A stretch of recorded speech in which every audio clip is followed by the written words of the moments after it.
this is the story of how I failed upwards in Japan, and critically, why it's so important that you pursue whatever it is that you like in life, whether you want to call that your passion, your interests, your hobbies, and so forth. It's going to take you back to the dark past of 2013, right up until now in 2026, this journey that I've been on, and all these critical points where failure transformed into the next evolution of potential for me.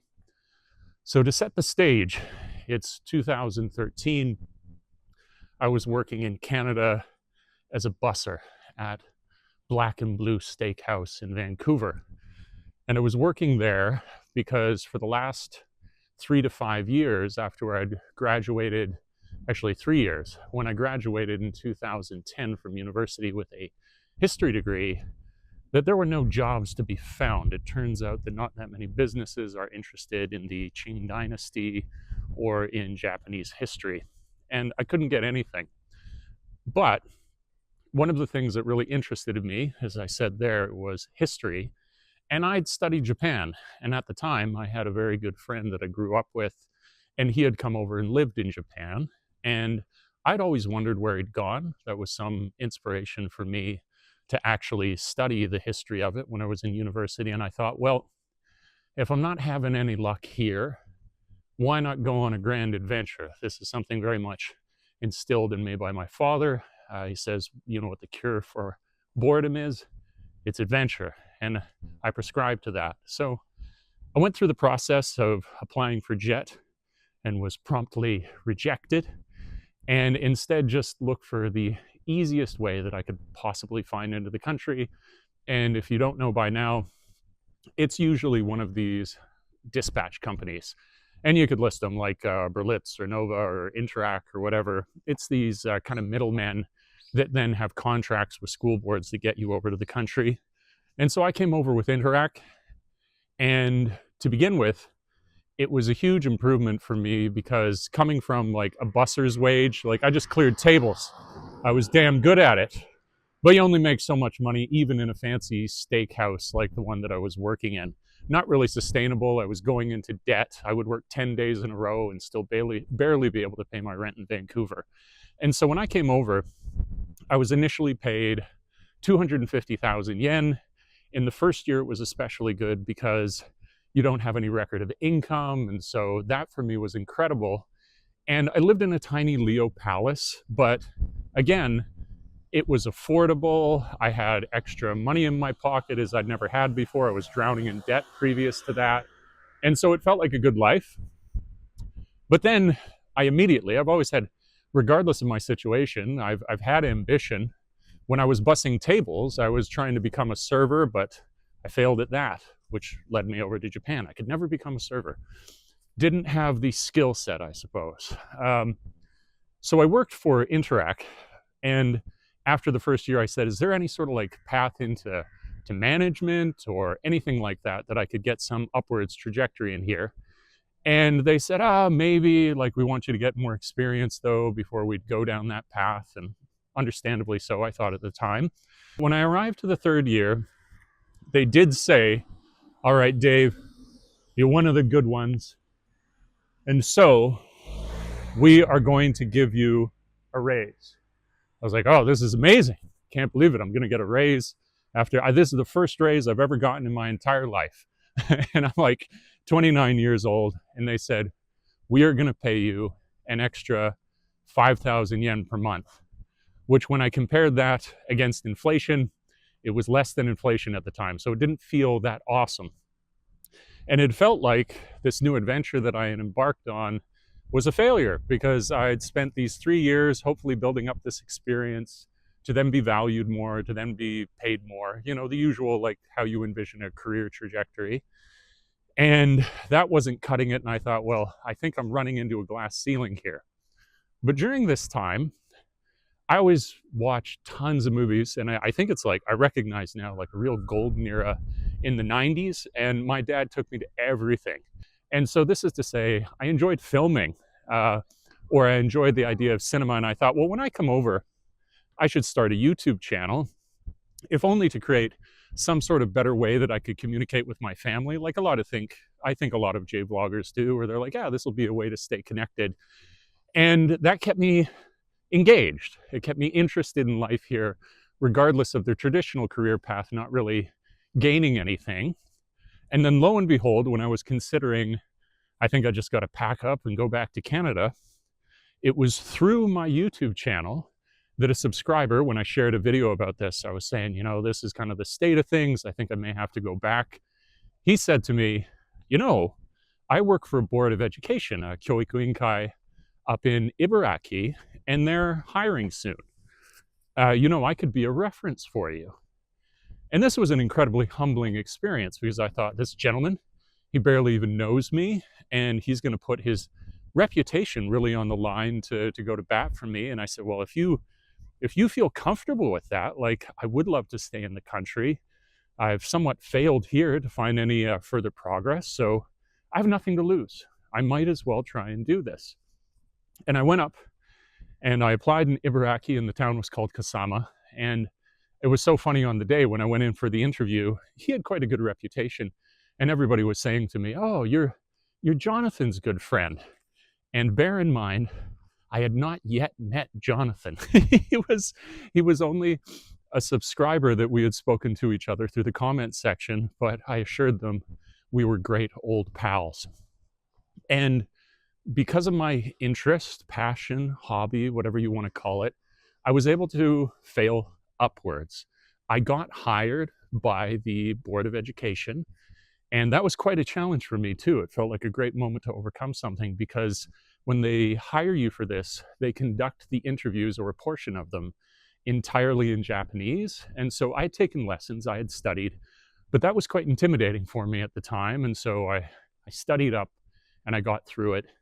And this was a huge upgrade, because prior to that, I was paying for my own hokensho.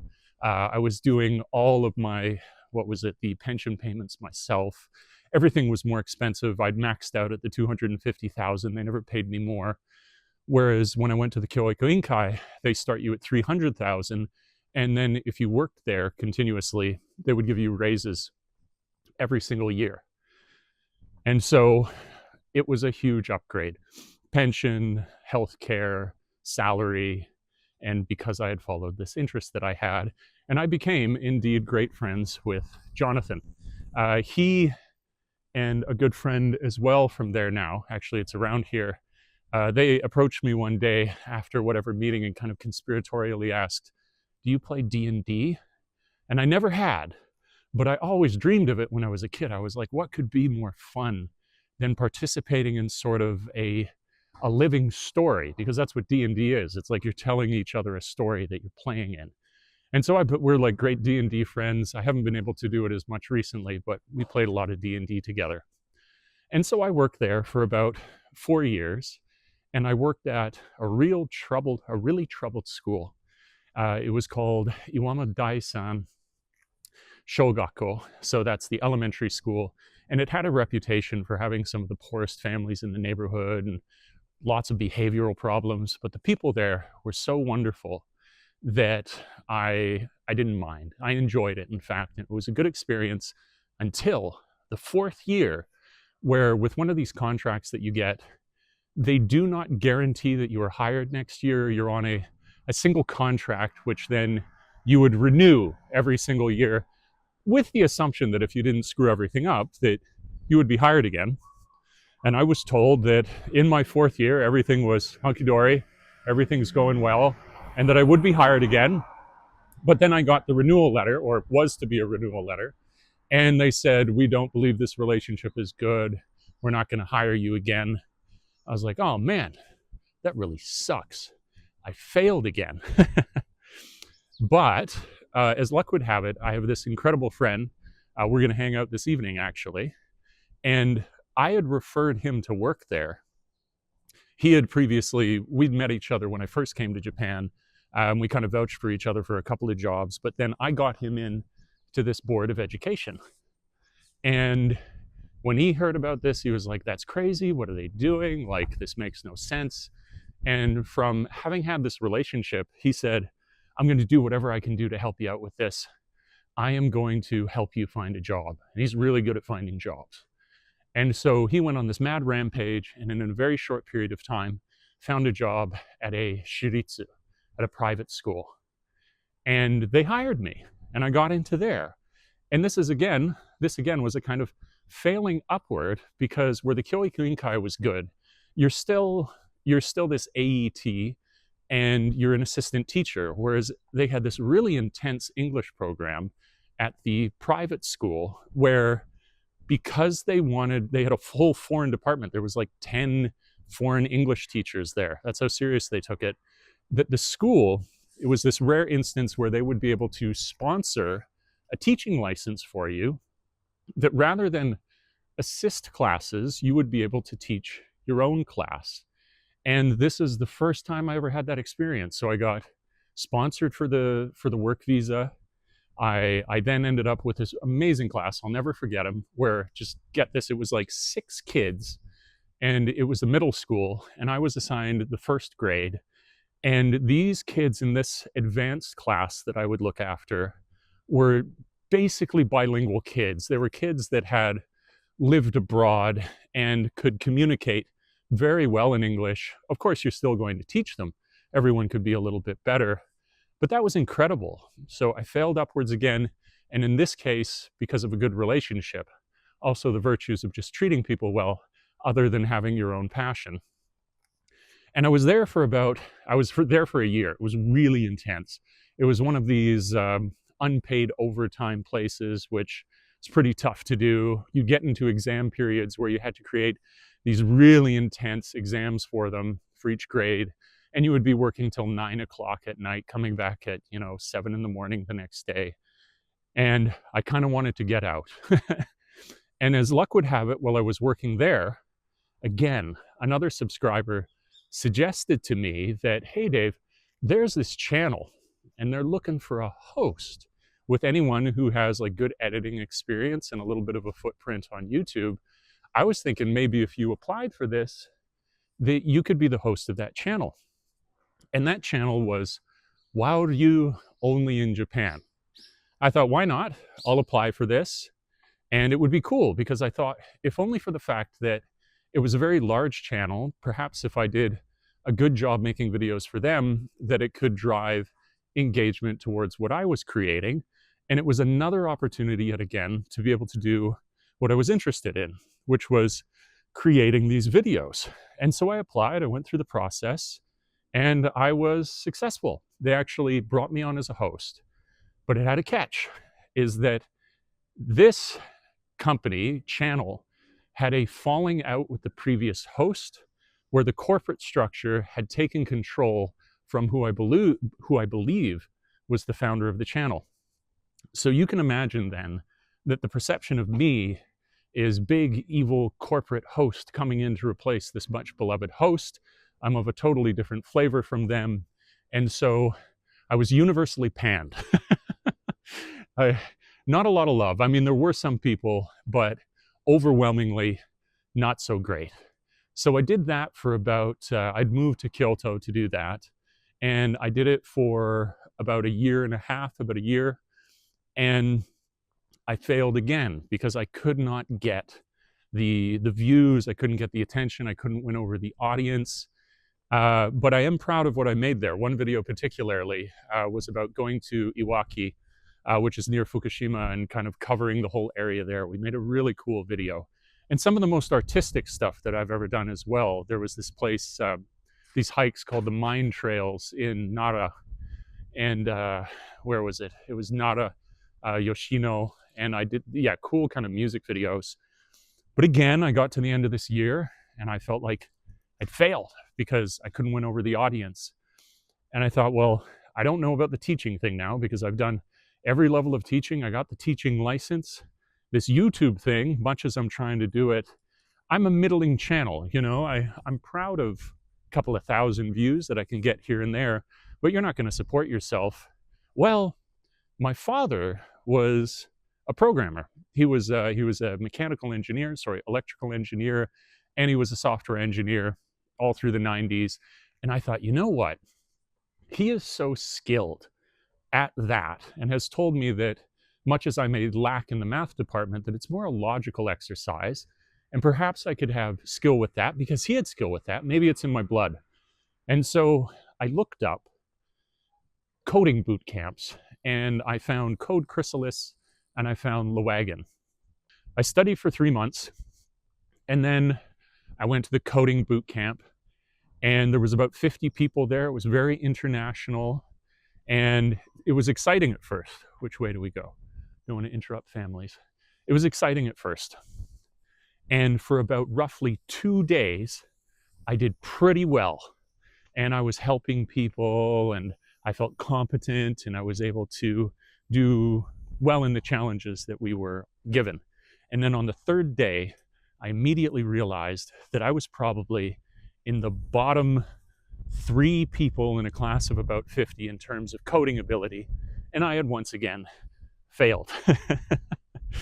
So I was at a bit of a loss, but I did think that this was a moment to exercise perseverance, that regardless of the outcome, it's the way that you comport yourself, whatever you'd want to say. It's the way that you face that. You can do it with dignity, or you can go belly up and whine and moan about the fact that you're not the best. So I did what I could. And then, I don't know how I missed this in the syllabus, but as a part of that course, towards the end, you would do a project, and everybody in the boot camp would do a pitch for what app that they wanted to build. Everyone would vote, and then you would form groups depending on whoever had received the most votes for their project. I went up there, I did my pitch, and there were about 5 groups selected, and I was one of them, which I thought was incredible that somebody from the very bottom of the class could end up being one of the leaders in this project.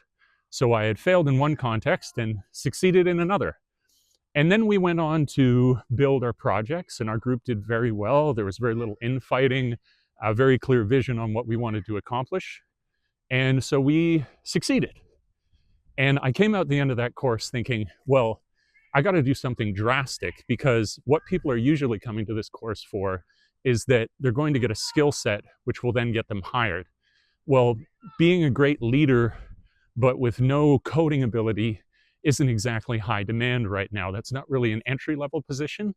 And so I thought, I'm not going to be able to get hired. I'm going to have to do something like build a thing right away if I want to have any success. And so one of the people that was in the group with me, I asked him, I've got an idea to continue this prototype that we built as the project and turn that into a business. Would you like to come with me to Thailand to get a really low cost of living, and we'll work there for a year and we'll build this thing? He said, sure. So we went to Thailand for a year, and we spent our time building this, countless hours, he and I, me doing what I can do is the front end stuff, sort of like design and HTML and Flexbox and all of that. I was okay at it.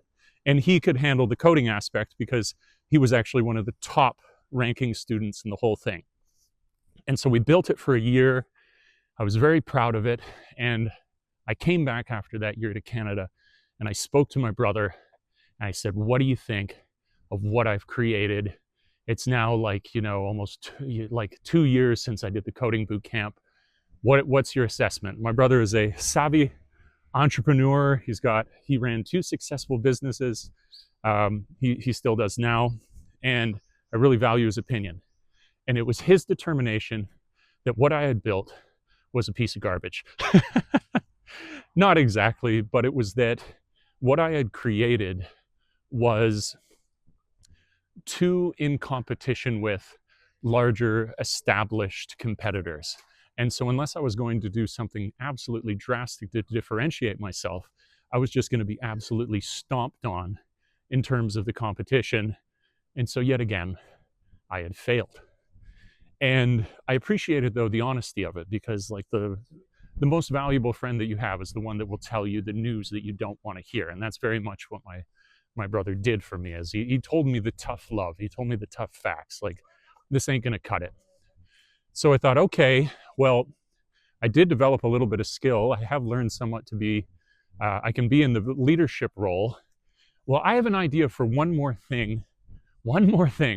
last kick of the can that I could build now if I keep going. And I reached out once again into YouTube and said, is there anybody who's been following along in what I'm doing that is a more experienced programmer? Because I'm a non-technical founder. What I need is somebody who's really technical. And at first I got a message from a gentleman whose name was Andrew, and I didn't ignore it, but I thought, I can't just listen to one voice. I got to see if I put this video out here again. I did another one. Is there anybody else? Nobody responded, but Andrew did respond again and said, hey, I'm still here. Like, I definitely could help you with this if you're interested to speak to me. I thought, all right, let's speak with Andrew. Andrew is a legend. Andrew has 30 years development experience across everything, whether that's back end, front end, DevOps, like an absolute colossus of software development. And so we got together and then we started to build what is now known as Dreambook. It's a story creation app for children and families where you can create your own personalized stories for your kids. You can add your own voice in to narrate, so you could have it that even in a parent's absence, they could still be reading to their child. And for the last year and a half, we have been building that, and we are now 2 weeks away from going to beta launch. So this is my story, and I hope it can illustrate just how any failure can be transformed. And maybe it's cliche to say, but you are always learning something. Failures teach us most of all, other than successes. Successes, it's a punctuation point, it's a stop. But then a failure means that you've accumulated some knowledge and you can continue from there. And that the whole time, all that was guiding me was interest. I just did things that I liked. So if you yourself are wondering, what's the correct path? Where do I go? What am I good at? I think it matters less exactly what you're good at, so long as you are interested in it, and then your interest can decide your success. And so much of your success will simply come from the inadvertent experiences you have for having followed that path. So I'd be so curious, what is your story? Have you managed to fail upwards, or have you only failed downwards? It's tough to say which way the universe will take us with every cosmic roll of the dice. But I appreciate you tuning in. That's all for now. Peace.